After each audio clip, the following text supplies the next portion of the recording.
Amina გავაგზავნე საუბარი ისეთ არადამტკიცებებზე, როგორც არის მეტეორები, ასტეროიდები და კომეტები. პირველ ეტაპზე კი დავისვათ ასტეროიდებით. ასტეროიდი არის პლანეტის მსგავსი ციური სხეული, რომელიც მოძრაობს მზის გარშემო მარსსა და იუნიტების ორბიტებს შორის. ასტეროიდები ფერებისა და პარამეტრების მიხედვით იყოფიან სამ ძირითად ჯგუფად. ეს არის C, S და M ტიპის. C ტიპის ასტეროიდებში შედის ბევრი რაოდენობით ნახშირბადი, ამიტომ მისი ზედაპირი არის მუქი შეფერილობის. და 75% ასტეროიდების არის C ტიპის. ეს ტიპის ასტეროიდები შედგება რკინა-ნიკელის მადნისაგან და სილიკატებისაგან, რაც მას შეფერილობას ანიჭებს და 7% ასტეროიდების არის S ტიპის.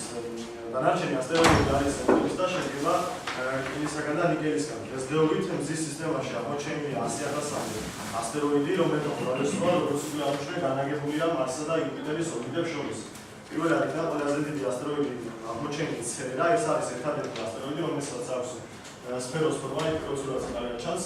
დიდი ასტეროიდი მისი დიამეტრი 975 კილომეტრია. დიდი ასტეროიდების ასევე მიეკუთვნება ვესტა, პალადა, გიგია, სილვია, კამილა, ევროპა და სხვა. ცნობილია რამდენიმე ათეული ასტეროიდი, რომლის ცნობები აღემატება 100 კილომეტრს. შემდეგ ეტაპზე განვიხილავ კომეტას. კომეტა ძვირბერძნული სიტყვა და აღინიშნება როგორც თმიანი ციური სხეული. მას აქვს ნისლის ფორმა და ბრუნავს მზის ირგვლივ გაშლილ ორბიტაზე. როგორც წესი, კომეტები შედგება ფირფიტისაგან და მის გარშემო აირებული ნისლიანი გარსისაგან. კომისგან, როცა კომეტა მზეს უახლოვდება, მას უვითარდება კუდი და სუსტად განათობელი ხაზი.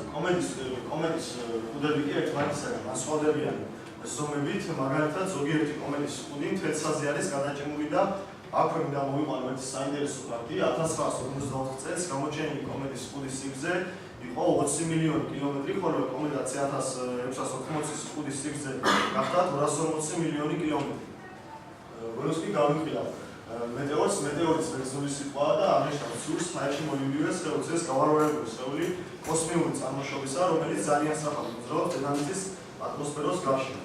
აქვე მინდა დავამატო, რომ ჩემ ნამუშევართან დაკავშირებით ნამუშევარი გააკეთა კადეტმა მასტერაშვილმა, რომელიც სამწუხაროდ დღეს აქ არ იმყოფება და მივისაუბრებ ამ ნამუშევარზე.